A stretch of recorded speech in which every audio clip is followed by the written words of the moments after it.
Good morning. Welcome to our devotional this morning. This morning we're looking at our series, To Love as Jesus Loved. And in particular, we're looking at the characteristic of love that's described as seeketh not her own. If you remember in 1 Corinthians 13, we find a listing of the characteristics of love. And one of those characteristics is, love seeketh not her own.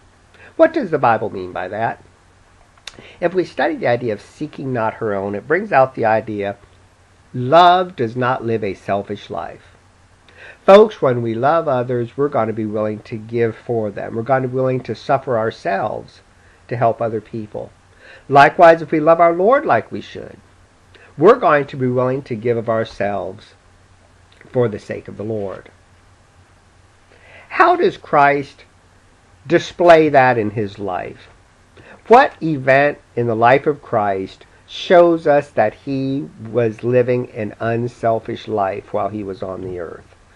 Let me tell you, folks, you could pick out anything that Christ did while he was on the earth, and you would see an act of selflessness taking place as he would give of himself for others. Obviously, though, the greatest act that he did for us when he gave himself on the cross for us. That was the ultimate sacrifice. He gave all that he could. And that was, he gave his life on the cross. What I would like us to do is look at John 6. Listen to what's said in John 6:47 through 51. I am that bread of life. Christ talking about himself. Your fathers did eat manna in the wilderness and are dead. This is the bread which cometh down from heaven, that a man may eat thereof and not die.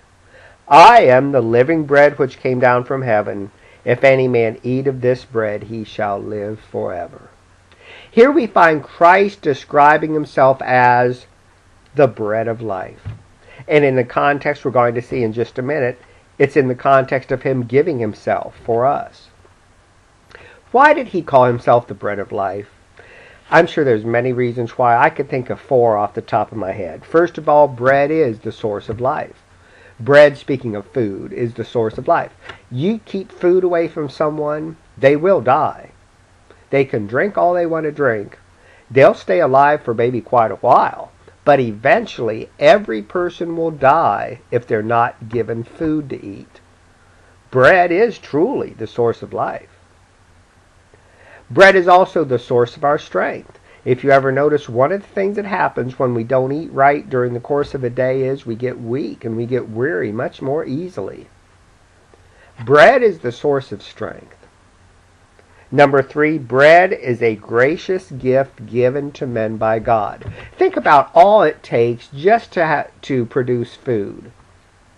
Let's just use a crop, for example. Man, you got to have a seed that has life within it. It has to be planted. The weather conditions have to be right. The farmer has to labor, tilling up the soil, planting the seed, harvesting the harvest when it comes. There's so many different things that have to take place for us to have food to eat. All of those things are controlled by God. The weather's in control by God. The growth of the seed, God controls. The health and ability of the farmer, God controls. And we are totally dependent upon God for the food we eat. That's why we say grace before we eat, or at least we should. It's to thank the Lord for the food, because it's a way of recognizing the fact everything we eat comes from God. The 4th thing on the list concerning bread is this. Bread, once eaten, satisfies us and takes away our hunger. Folks, you can apply all 4 of those to Christ. Christ is the source of our life. Christ is the source of our spiritual strength. Christ is a gracious gift given to us by God. And finally, Christ is the only one that gives us true satisfaction and takes away our hunger. So you can see why Christ would describe himself as the bread of life. But if you notice, this text goes on, and the bread that I will give is my flesh, which I will give for the life of the world. Christ here says in particular, him being the bread of life is linked to him giving his flesh. What's that talking about? The suffering and abuse that Christ took upon his fleshly body as a prelude to the cross, and then him giving his physical life on the cross, dying for us. It was through his death on the cross that he becomes the bread of life, the source of all of those things we've looked at, especially the source of spiritual life for us. Folks, later in this series we'll get into great detail about Christ giving himself on the cross for us, but just for now, keep in mind, as we go about our day-to-day activities, Christ may call upon us to make a sacrifice on his behalf. Folks, he gave his life for us. We owe him our all. As Paul says, being a living sacrifice for Christ is simply our reasonable service. If we love others like we should be willing to sacrifice for them as well.